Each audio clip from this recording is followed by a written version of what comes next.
તો મિત્રો આજે ભારતને આઝાદી મળ્યા બાદ આજે 80 વર્ષ થયા છે। 80 વર્ષથી અત્યાર સુધીનો ભાવ 1 કિલો ખાંડના 40 રૂપિયા હતા અને અત્યારે 1 કિલો ખાંડના સીધા 70 રૂપિયા થઈ ગયા છે। 5 થી 7 દિવસની અંદર સીધા 30 રૂપિયાનો ભાવ ચડી ગયો છે મિત્રો। તો પછી અત્યારે જે રોજિંદાની જરૂર પડે છે એનો ભાવ દિવસે દિવસે વધતો જાય છે। જેમ કે પેટ્રોલ આજે 100 રૂપિયાનું 1 લીટર છે। તો 1 લીટર પેટ્રોલના આજે 100 રૂપિયા છે અને એમાં બી પાછી સરકાર એવું કહે છે કે અમને પોસાતું નથી એવું કહી અને એથોલ એડ કરીને અંદર આપે છે। તો પછી જે આપણું ખેડૂત જે અમે ખેતરમાં ગધા જેવી મજૂરી કરીએ છીએ, ચોમાસામાં વરસાદ નથી લાગતો, ઉનાળામાં ગરમી નથી લાગતી, શિયાળામાં ઠંડી નથી લાગતી, રાત દિવસ અમે ગધેડા જેવી મજૂરી કરીએ છીએ। તો પછી અમારું શું?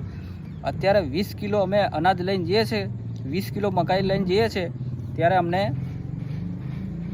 300 થી 350 રૂપિયા આપવામાં આવે છે ને એ જ મકાઈ અમે પકવીએ છીએ। એ જ અમારી જ મકાઈ, અમારા જ ખેતરમાં મકાઈ પકવેલી 1 કિલો મકાઈના 400 થી 500 રૂપિયા લે છે આજે બિયારણના।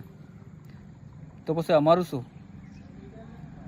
મિત્રો થોડા જાગૃત બનો અને આ વિડીયો સરકાર સુધી પહોંચાડો। જેને સમજાય એને વંદન અને ના સમજાય એને અભિનંદન। જય જવાન જય કિસાન। મોંઘવારી છે ભાઈ, મરી જશો આમ તો।